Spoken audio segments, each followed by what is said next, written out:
কেন এত পরিপাটি হয়ে এত সুগন্ধি লাগিয়ে উনি অংশগ্রহণ করছে এই কর্মকাণ্ডগুলিকে। আচ্ছা, প্রথমে একটা আয়াত শরীফ দিয়ে শুরু করতে যাচ্ছি। বিসমিল্লাহির রহমানির রহিম। কুল বিফাদলিল্লাহি ওয়া বিরহমাতিহি ফাবিযালিকা ফালইফরাহু হুয়া খায়রুম মিম্মা ইয়াজমাউন। আয়াতখানায় দুটি শব্দ, একটা হচ্ছে ফজিলত, ফজল অনুগ্রহ, আর একটা হচ্ছে রহমত। রহমত, ফজিলত, অনুগ্রহ দুইটারই অর্থ করলে মোটামুটি সেম অর্থে দাঁড়ায়, তবে তো ব্যাপক কিছু হইতে পারে। বাট আমরা রহমত দ্বারা ব্যাপক কিছু না নিয়ে এবং অনেক কিছু সাল্লাল্লাহু আলাইহি ওয়াসাল্লাম পুরো বিশ্ববাসীর জন্য রহমত স্বরূপ আবির্ভূত হয়েছে।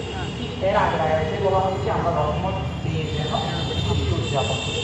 সেই খুশি উদযাপন সেটা রোজা রাখার মাধ্যমে নিজের খুশিটাকে এক্সপ্রেস করতে আমরা অন্য কথা করতেছি। এক একজন এক এক রকম, কেউ মিষ্টি বিতরণ করে করতেছে, এক একজন এক একভাবে করতেছে। আচ্ছা, এখন ঈদে মিলাদুন্নবী মতো আমরা কেন করি? ঈদে মিলাদুন্নবী হচ্ছে প্রথমত আমরা যদি খেয়াল করি, ঈদে মিলাদুন্নবীর দিন জুলুস হয়, মিষ্টি বিতরণ হয়। জুলুসের দিনই সাক্ষাৎ সাল্লাল্লাহু আলাইহি ওয়াসাল্লাম আগমনের ফলে যে জুলুম দূরীভূত হয়েছে, প্লাস বিভিন্ন কুসংস্কার, শিরিক এ সমস্ত দূরীভূত হয়েছে এবং তাওহীদের বাণী এই পৃথিবীতে কায়েম হয়েছে। সেই খুশি তো আমরা ঈদে মিলাদুন্নবী উদযাপন করে থাকি। আজকে আমরা রাসূল সাল্লাল্লাহু আলাইহি ওয়াসাল্লাম এই যে মিলাদুন্নবী কনফারেন্সের অন্যতম উদ্দেশ্য হচ্ছে তার এই যে আমাদের মতো যারা তরুণ তাদের নিকট রাসূল সাল্লাল্লাহু আলাইহি ওয়াসাল্লামের যে সিরাত আছে, রাসূল ইসলামের যে সিরাত এবং রাসূল ইসলামের যে জীবন, রাসূল ইসলাম কীভাবে জীবন অতিবাহিত করতেন, রাসূল ইসলামের সামাজিক জীবন কেমন ছিল, রাসূল ইসলামের পারিবারিক জীবন কেমন ছিল, এগুলো মানুষের তরুণদের কাছে ফুটিয়ে তোলা, এটাই উদ্দেশ্য।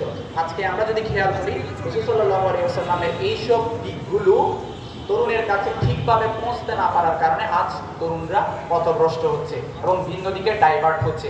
এক একজন এক এক ধরনের কথা বলতেছে, যার কারণে এবং মিলাদটা মানুষের নিকট ঠিকভাবে পৌঁছানো। আচ্ছা, শৈশবের আরেকটা ঘটনা বলে আমি আসলে ইতি টানবো।